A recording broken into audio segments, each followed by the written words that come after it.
Thanks very much for staying with us. Time now for Eye on Africa with me, Georgia Calvin-Smith. Tonight, days after one of the bloodiest crackdowns on protests against an army takeover in Sudan, and the head of the military announces the dissolution of the governing Sovereign Council and his intention to make way for civilian leadership. Also, there's relief and celebration amongst Malian traders after regional bloc Ecowas lifts sanctions that have crippled trade. The 6 months of penalties were rolled back after a summit looking at responses to several recent coups in the region. And the UK's V&A Museum offers up its most extensive exhibition of African fashion ever.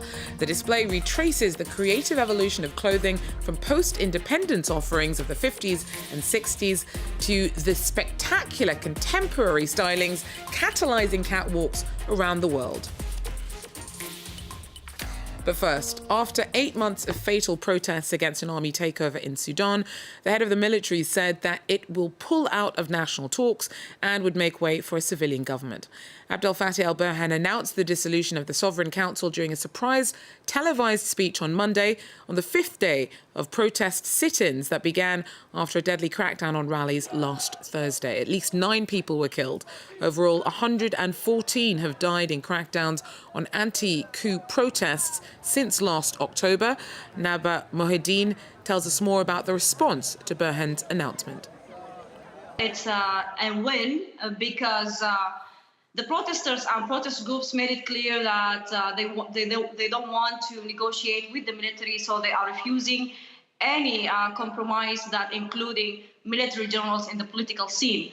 So saying that the military will not be part of the political scene, it's a win. In the same time, it's a risk because Al-Burhan put all the eggs in the basket of civilian leaders by saying that the military will not involve in the UN talks, and by saying the military will dissolve the Sovereign Council and only forming a Council for Defense. So that means any failure will be attributed to the civilian leaders and protest groups. So it's a crossroad for Sudan, whether to go for democracy path or it will be a relapse. And we may see more chaotic scenarios if the civilian leaders have not reached an agreement or form a civilian government, as Burhan said. Now, we've seen 114 people killed since last October, the military's ousting of the civilian government itself. So there are a lot of reasons for resistance voices to keep mistrusting Burhan's pledge. Does it have much credibility?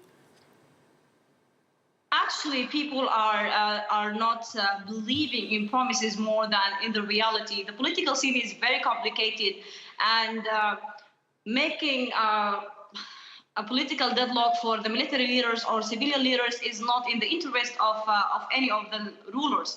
So people say this, the Burhan speech or this moment is very important for the future of Sudan, because they don't trust promises neither from the military rulers or civilians, but they are trusting the political scene itself and the protest groups, because as we can notice, only the pushes and the protesters force the military to at least make steps back and say that it will not be part of the political scene.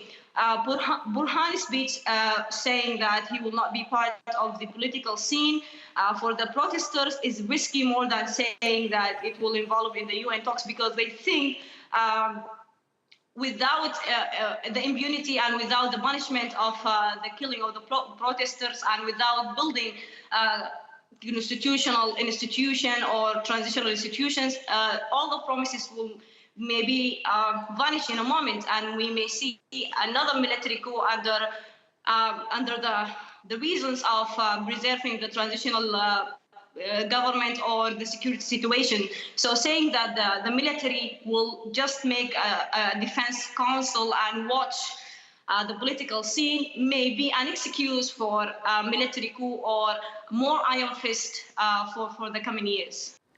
Now about Mohideen there speaking to us from Khartoum. Now, there was excitement in Mali's business community on Monday after regional bloc Ecowas decided over the weekend to lift crippling economic sanctions.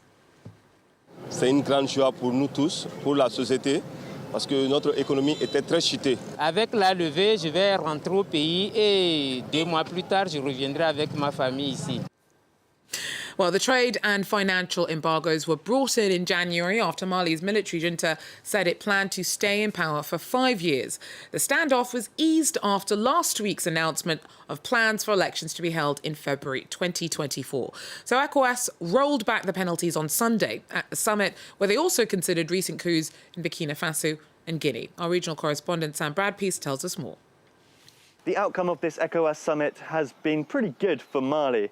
Ever since sanctions were imposed on the country back in January, they've had a disastrous effect on Mali's economy. The country has defaulted on more than $300 million worth of international debt, something that it doesn't need as it grapples with an Islamist insurgency and a food crisis. The lifting of sanctions is in part due to the transitional government, the junta there, proposing a timetable for elections and a transition back to democracy within 24 months. Burkina Faso has also had good news from this Ecowas summit. It has proposed a similar election timetable and as a result had the threat of sanctions lifted. Guinea, though, is a different story. The 36-month election timetable that it proposed was deemed too long by Ecowas. It's been told to come back with a shorter proposal by the end of July or face sanctions. You have to remember that in West and Central Africa, since 2020, there have been 6 coups or attempted coups.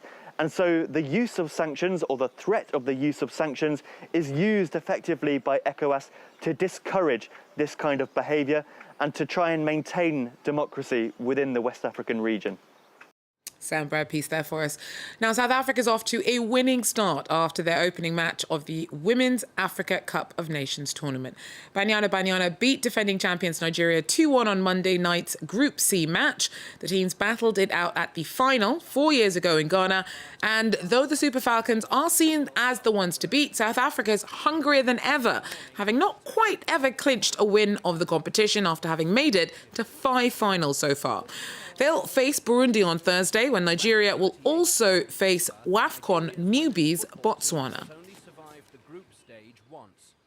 Nigerian authorities are clamping down on online social media platforms and plan on bringing in regulations that will give the government more oversight over their operations. State IT officials say the proposed changes will make online spaces safer, but some critics believe it's aimed at controlling freedom of speech. Here is the Nigerian draft code of conduct for internet platforms. Nigerian authorities want to regulate social media, encouraged by a similar agreement put in place in the EU. Fighting harassment, incitement, and fake news is the main target. Every internet giant will have to designate a liaison officer in Nigeria, making sure platforms abide by national law.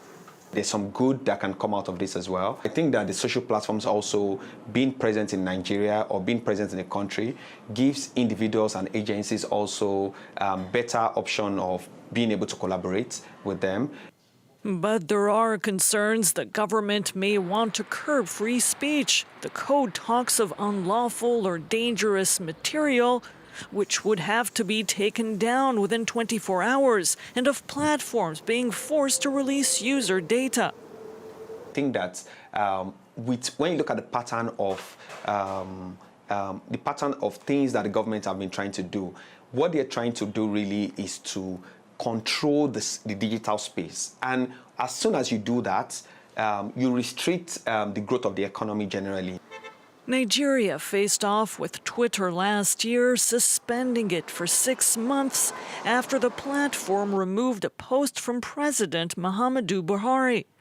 Authorities say they want to avert disinformation and dangerous tension as 2023's elections loom. The V&A Museum in London is celebrating African fashion this summer with an exhibit showcasing the creme de la creme of African designers. A multimedia exhibit showcasing garments, textile, personal testimonies and photos. Sophie Lamotte talks us through.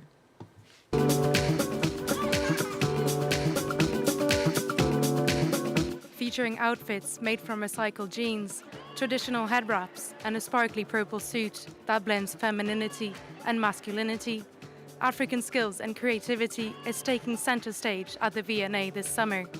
We really see fashion as a catalyst with which to tell deeper, richer, expanded stories about the myriad histories and cultures across the continent. And so we hope that our visitors will come away feeling inspired, and perhaps some assumptions might be challenged as well.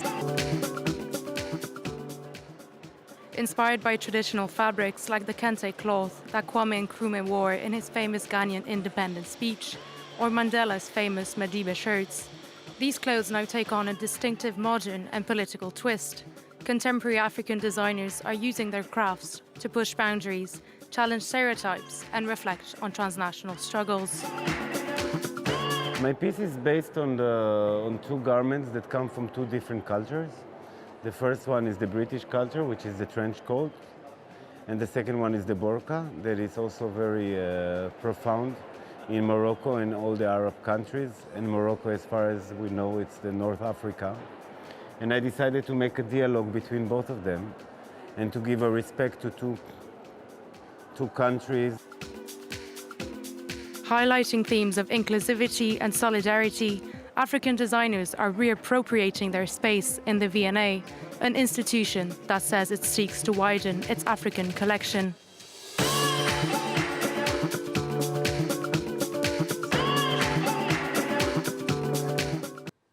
Well, that's it for Eye on Africa for now. Thanks for joining us. Do so again. Take care.